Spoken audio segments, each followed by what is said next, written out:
What's up, guys? We have seen WrestleMania 40 Night 1, and this is my review of the show. But before we get into the video, make sure you like this video. Make sure you subscribe to the channel. We have surpassed 2,100 subscribers. Thank you guys so much for the quick growth of the channel, all the love and support. I really appreciate you guys. And make sure you comment down below what you thought of WrestleMania 40 Night 1.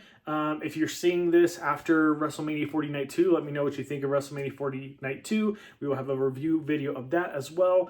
And let's get into the video. So to start, I just want to talk about real quick my general feeling on the aesthetic of the show.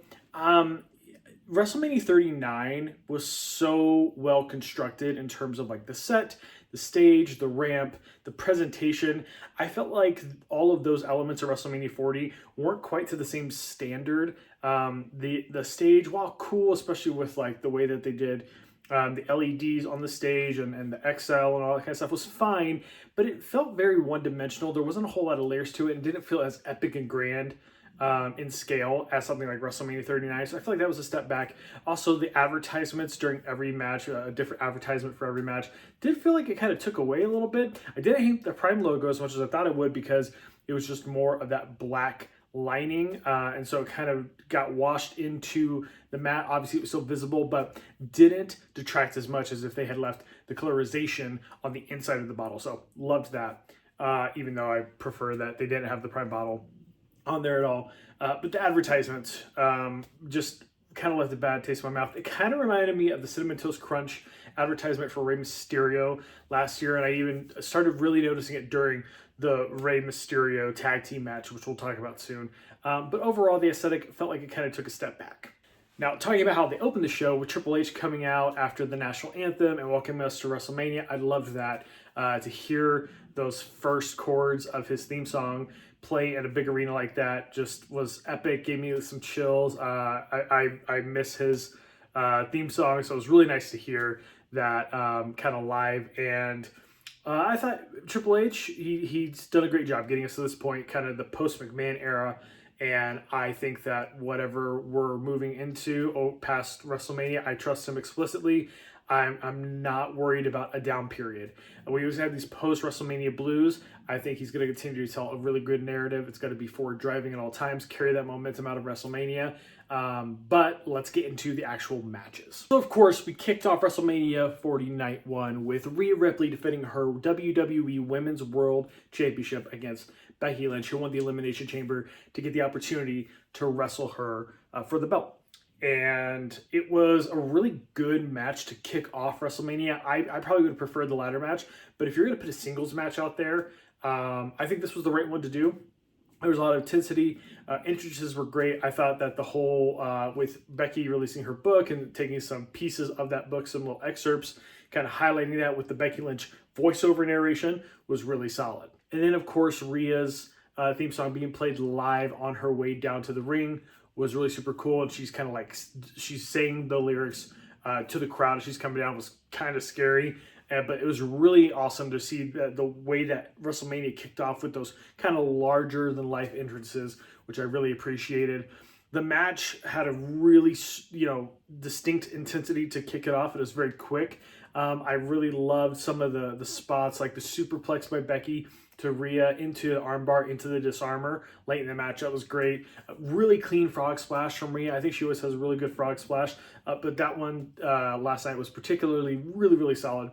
And then, yeah, got me with the false finish of the actual first Riptide. I did not expect them to hit that, and then she kicks out. But the finish of the match, the actual proper finish, was really cool with the Riptide into the corner, into the turnbuckle, into another Riptide to get the dominant, clean win from Rhea Ripley over Becky Lynch, which is what I said needed to happen in this matchup. Like, Rhea's been on such a tear since she won the championship from Charlotte at last year's WrestleMania at 39, and what many people consider to be the match of the year, especially the match of that WrestleMania. I prefer the IC triple threat and the tag title match actually over. I think it's the third best, but to each their own.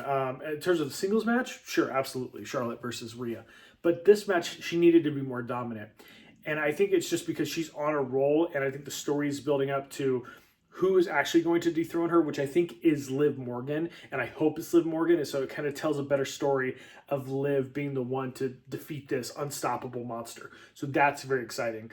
But I think overall, I would give this one, in terms of a singles match, it is my match of the night, or it's tied for match of the night. I give it 4.25 stars out of 5.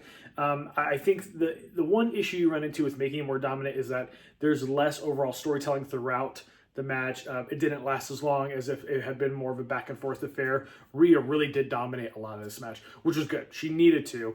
And plus, also, can we just give Becky her flowers for competing with strep and 102-degree fever and still showing out, putting on one heck of a match. So great way to open up WrestleMania, and love to see Rhea's title reign continue. Next up was the 6-pack ladder match, and I think this match did a lot of really good things. Something was feeling lacking from it, and I can't tell you what it was. I think it was a pretty safe match in terms of like the spots, and maybe that's where it felt a little lacking, is that it did feel so safe. But overall, I give it 4 stars out of 5. Awesome Truth winning the Raw Tag Team titles was exactly what needed to happen. A-Town Down Under winning the SmackDown Tag Team titles, especially first, was kind of surprising. I now, in hindsight, see why the Awesome Truth won the Raw Tag Team titles at the end, to have that big WrestleMania moment in the match, on that moment with R-Truth's music playing over the crowd as they're losing their minds. R-Truth getting the hot tag from The Miz during the match was one of my favorite moments of all of night 1 of WrestleMania 40. Hitting the shoulder tackles, hitting the 5-knuckle shuffle, hitting the AA to Finn on the ladder, taking Damian Priest the way it ended with R-Truth taking Damian Priest out with an AA out of the ring and grabbing those titles. There was something kind of weird happening where R-Truth just took a long time to even like go up the ladder, and when he got up there, it seemed like maybe the ladder was placed incorrectly, or he was nervous and he felt kind of unstable or unsure. So that was interesting, but I think everybody served a purpose. New Catch Republic hitting those double moonsaults off of the ladder on the outside to everybody else around the ring. That was a great spot. Kofi doing the trust fall off of the ladder into everybody on the outside as well. That was a really good spot. It just kind of felt like it was missing the iconic WrestleMania ladder match moment. But I think the storytelling for R-Truth, especially against Damian Priest in the Judgment Day, was really solid. And you love to see R-Truth get his WrestleMania moment and kind of like finish his story to win the Raw Tag Team titles. And honestly, like, I don't know how I feel about them splitting the tag team titles yet. I guess time will tell. I think the tag division is doing really good work right now, but I would hate to see the tag division suffer because there aren't enough tag teams on each respective brand. So we'll see how that plays out over time, and very curious to see what Damian Priest will do on night 2 of WrestleMania now that he's free of the tag team titles. So I want to give myself a pat on the back, because I had originally said before the initial Ray tag team match was announced, I had said I thought it was going to be Ray and Andrade versus Santos Escobar and Dirty Dominic Mysterio. And then when they announced the match, Rey Mysterio chose Dragon Lee as his tag team partner. Then Dragon Lee got hurt, and we don't know who it was. I think it's Carlito, personally. Well, I can't wait to see what happens there in terms of the storytelling. But then when he got hurt, Andrade ended up replacing Dragon Lee. So I want to give myself a little bit of credit there in calling that match to happen. With the actual match, though, entrances were interesting. I thought for Santos and Dom, it was kind of lackluster. I really missed Dom's entrance and Ray's entrances from last year at WrestleMania 39 in the presentation of those characters coming in. I know it was more of a blood feud, one-on-one, father versus son, but even being involved this year, like, you would have hoped to see a little bit more intention behind the way they were presented in their entrances. But there was almost like this like faction warfare where United Front as everybody came out. So Legado del Fantasma came out and were like a United Front, and Dirty Dom was with them, and then LWO came out as a United Front. Ray and Andrade wearing green masks. Andrade's masks are always so cool, and I love his presentation. So that was fun. But the match just felt like, I think the only way I can describe it is good lucha things. And if you get that reference, you're my kind of people. But what I mean by that is it was good. It was good, but it never got great. And I think it's because it didn't get a whole lot of time that you would have expected, and also it was a tag team match, so it was kind of restricted in terms of the team versus team environment. And then in addition to that, you also had the groups fighting on the outside, which was great, and I love them launching Joaquin Wilde across the ramp like they've done in other environments like NXT. They said, let's go viral. Let's make a viral WrestleMania moment. And that was fine. I thought that Santos's top rope Hurricanrana to Rey Mysterio was a great moment. And then the masked men coming in and helping Rey to win the match, being some of the Philadelphia Eagles, including Jason Kelsey, was fine. It feels like Rey Mysterio's matches always have some kind of celebrity interference. The last couple of years, especially against Dom, I would have preferred to have seen Dom win this one, because I think it would be great to have Rey win at 39, Dom win at 40, and then you have the blow-off match sometime down the road, whether it's SummerSlam or WrestleMania 41, and it's a retirement match, mask versus hair, or whatever you want it to be, and then Dom can finally put his father away, and like that's the end of Rey Mysterio's career. But with Rey continuing to win, I'm like, where does the story go from here? I think it's going to be Carlito, and that's where the story is eventually going. But now, like, if you ever bring Dom back to Rey, it's going to feel weird. Like, it's just going to feel like, oh my God, we're doing this again. Especially if it's WrestleMania next year. Like, I don't think there's going to be any excitement around that. So for me, I give it like 2 3/4 stars.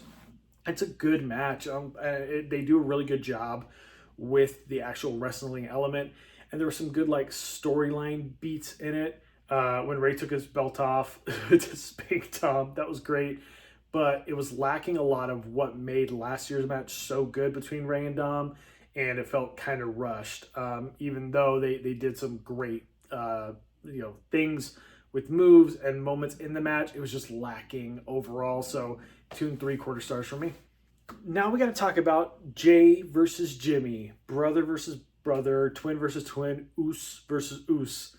This match had such a fire video package, guys. Like the video package leading up to this match was incredible, and I really appreciated what they put into that. My issue is the match just didn't have a whole lot going on, and it was another case of like it just was kind of there. And when Jay and Jimmy like interacted in the Royal Rumble, I started to get that sense already of like there's not a whole lot that these two can do with each other, and it was fine. But like Jay obviously dominated the match. The super kickoff was a fine moment, and at first I was like, ugh, I don't really love this. It got more emotional as it went on. I think as the match went on, it got better, but it never really hit a crescendo. And I think the way it ended was great, hitting that spear, hitting the Uso splash for Jay to put Jimmy away. But in terms of like bringing me in and telling the story all the way throughout, it had a singular moment. Everything else in there was just paint by numbers. It was very uncomfortable at times because it felt like they didn't mesh well at all points. There was a few botches. And so on this one, I also give it 2 3/4 stars. And it's unfortunate because this match is right in the middle, right? So you want to start high, mid, you want to be high, and the end is high as well. You don't want too many dead spots with matches that just feel like they're there to fill out a card. And I guess that's my overall feeling about this card, which I'll get to in my overall impressions. But this card felt like we have a couple of key matches we want to highlight, and then we're going to fill everything else in with just fodder or with filler. And ironically, even with the buildup of this match, Jay versus Jimmy kind of felt like a filler match. And that's really rough to say because Jay's done such good work as a single star. Jimmy has been doing some decent stuff as well. But overall, I can't give it more than 3, and I don't think it was a 3-star match. For me, it's 2 3/4. So then we get into the 6-woman tag, Bianca Belair, Naomi, and Jade Cargill versus Damage Control and the WWE Women's Tag Team Champions Asuka and Kairi Sane and Dakota Kai. This match was a one, we all knew where it was going. It was a 1-moment match, and that was the hot tag to Jade, who took everybody out, had a really good run against all the individual members of Damage Control. And I think they did a really good job protecting her, but she's still green as grass. Like you could tell even in just some of the way she made contact with people. But you cannot deny her star presence. The entrances for both teams were epic, and I love that they came out as a united front with Bianca, Jade, and Naomi. Damage Control obviously came out as a united front as well, and that was really great to see that these two teams got like attention, and that it didn't just feel like a filler match from the entrance perspective. However, the match itself, you know, it never really got into a high gear. For me, it's a 2.5 star match, not because nothing was wrong with it necessarily, with the exception of, again, a few botches, which happened quite a bit on the show.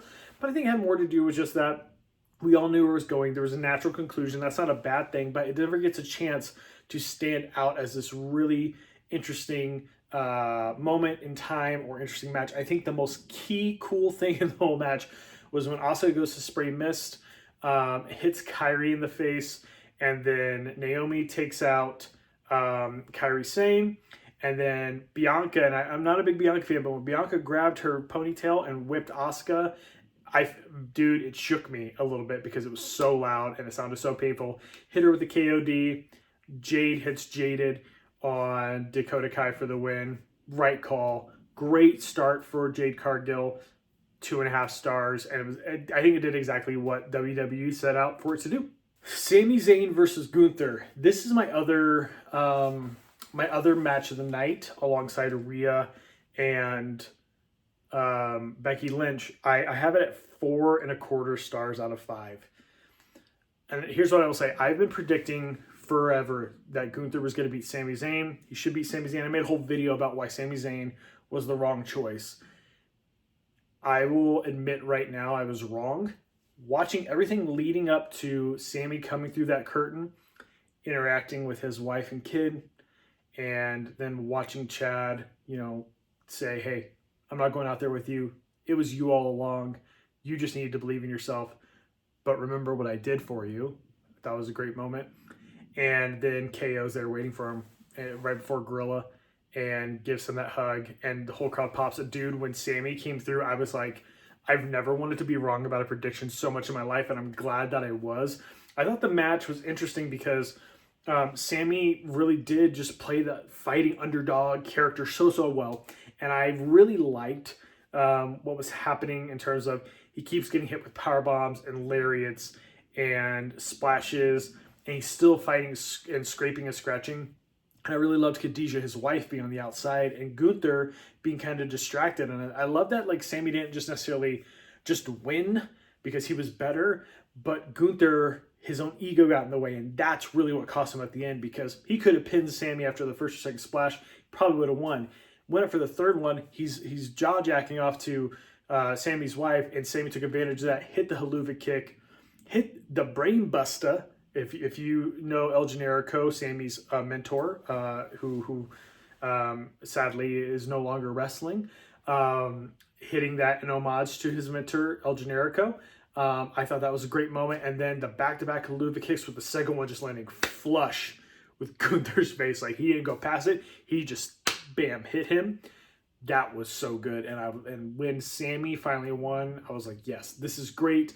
This is how you build him up. This is how he should have been built up all along, in my opinion. But I was so excited to see that title change hands now. And Gunther, I think at this point, I don't see a rematch. I want to see Gunther go for the world title, which now makes me a little hesitant about my pick for Drew McIntyre to become the world champion. But maybe Gunther and Imperium go over to SmackDown, and that could be Cody's first challenger, or by some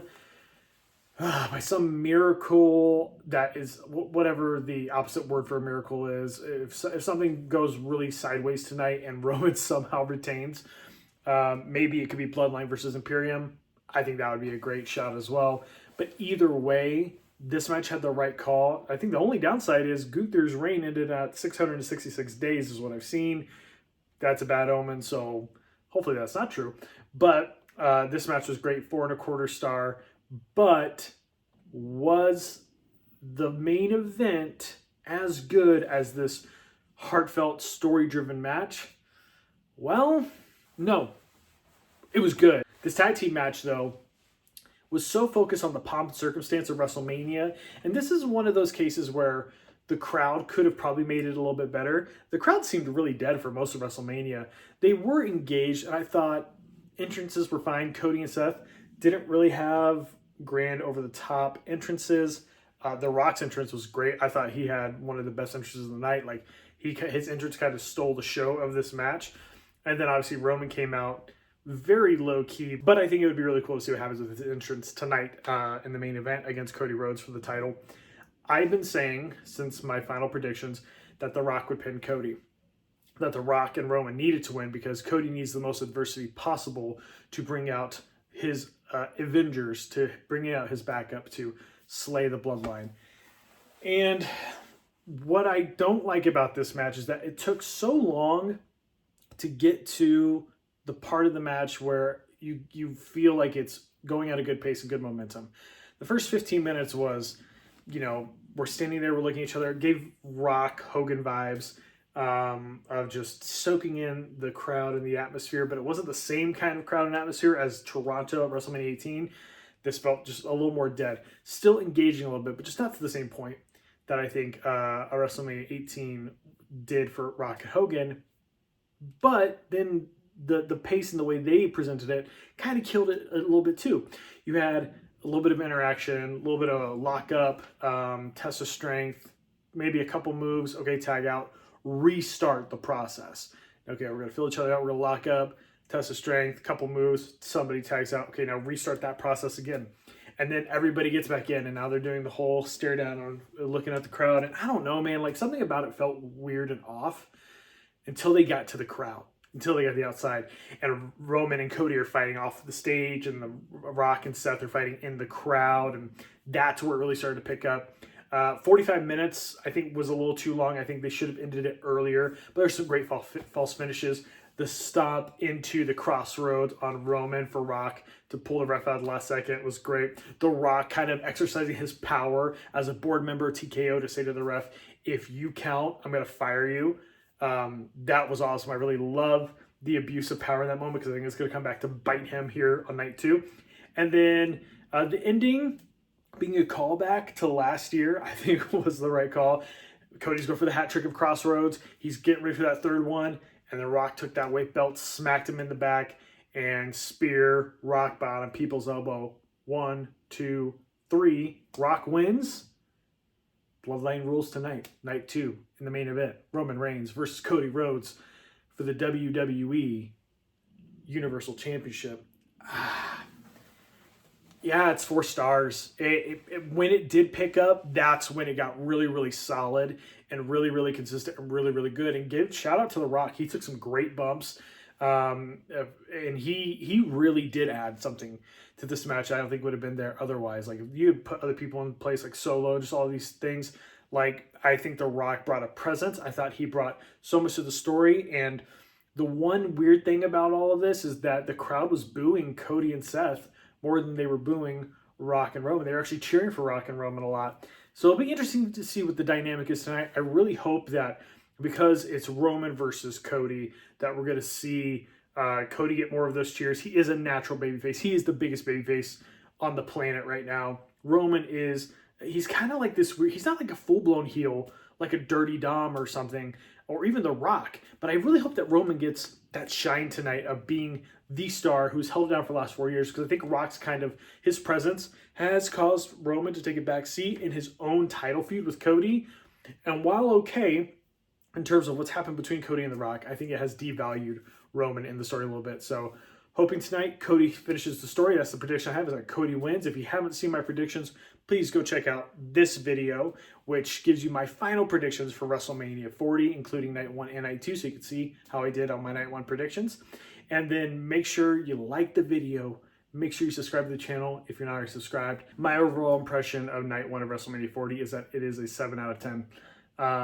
It was good, it was fine, but it wasn't anything special. I'm hoping tonight we have some bigger matches, we have some more interesting matchups, and we have potentially the end of the story. Like, the story will be finished tonight.